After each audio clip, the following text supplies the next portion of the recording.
ಇಷ್ಟು ವರ್ಷಗಳಾದರೂ ಭಗವಂತನ ವ್ರತವನ್ನ ಅವರು ಆಚರಣೆ ಮಾಡಲಿಲ್ಲ. ಆ ಕರ್ಮದ ಫಲ ಅವರು ಅನುಭವಿಸಬೇಕಲ್ವಾ? ಅದೇ ರೀತಿಯಾಗಿ ಅವರಿಗೆ ಏನಾಗುತ್ತೆ, ಅವರು ವ್ಯಾಪಾರ ಮಾಡುತ್ತಾ ಇರತಕ್ಕಂಥ ರತ್ನಸಾರ ಎಂಬತಕ್ಕಂಥ ಪಟ್ಟಣದಲ್ಲಿ ಒಬ್ಬ ಮಹಾರಾಜನಿರ್ತಾನೆ. ಅವನ ಹೆಸರು ನೃಪಚಂದ್ರಕೇತು.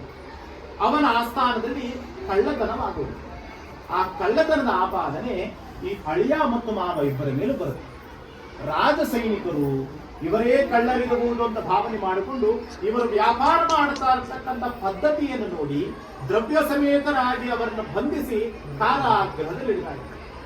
ಇತ್ತ ಮನೆಯಲ್ಲಿ ತಾಯಿ ಮತ್ತು ಮಗಳು ಲೀಲಾವತಿ ಮತ್ತು ಕಲಾವತಿ ಇಬ್ಬರು ಭಗವಂತನ ಕರ್ಮದ ಅನುಸಾರ ಫಲ ವಿಶೇಷವಾಗಿ ಅವರು ಅನುಭವಿಸಬೇಕು. ಆದ್ದರಿಂದ ಅವರ ಮನೆಗೂ ಕೂಡ ಕಳ್ಳರು ಹುಟ್ಟಿ ಅವರ ಮನೆಯಲ್ಲಿರತಕ್ಕಂಥ ಎಲ್ಲ ವಜ್ರ ವೈಡೂರ್ಯಾದಿಗಳನ್ನ ಅಪಹರಣ ಮಾಡಿಕೊಂಡು ಹೋಗ್ತಾ ಇದೆ. ಭಿಕ್ಷಾಟನೆ ಬೇಡತಕ್ಕಂಥ ಪರಿಸ್ಥಿತಿ ತಾಯಿ ಮತ್ತು ಮಗಳಿಗೂ ಪ್ರಾಪ್ತವಾಗ್ತಾ ಇದೆ. ಮಗಳು ಸಾಯಂಕಾಲದ ಸಮಯದಲ್ಲಿ ಒಬ್ಬರ ಮನೆಗೆ ಭಿಕ್ಷೆಗಾಗಿ ಹೋಗಿದ್ದಾಗ ಅವರ ಮನೆಯಲ್ಲಿ ಸತ್ಯನಾರಾಯಣ ವ್ರತವನ್ನ ಆಚರಣೆ ಮಾಡ್ತಾ ಇದ್ದಾರೆ. ಪೂಜೆ ಆಗೋವರೆಗೂ ಅಲ್ಲೇ ಇದ್ದು ರಾತ್ರಿ ಸ್ವಲ್ಪ ತಡವಾಗಿ ಪ್ರಸಾದವನ್ನು ತಗೊಂಡು ತನ್ನ ಮನೆಗೆ ಹಿಂತಿರುಗಿ ಬರ್ತಾ ಇದ್ದಾಳೆ ಮಗಳು. ತಾಯಿ ಲೀಲಾವತಿ ಮಗಳನ್ನ ಕುರಿತು ಕೇಳ್ತಾ ಇದ್ದಾಳೆ, ಏನಮ್ಮ ಎಲ್ಲಿಗೆ ಹೋಗಿದ್ದೆ ನೀನು? ನಿನ್ನ ಮನಸ್ಸಿನಲ್ಲಿ ಏನಿದೆ, ಯಾಕಿಷ್ಟು ಆಲಸ್ಯವಾಗಿ ನೀನು ಬಂದೆ ಅಂತ ಕೇಳಿದಾಗ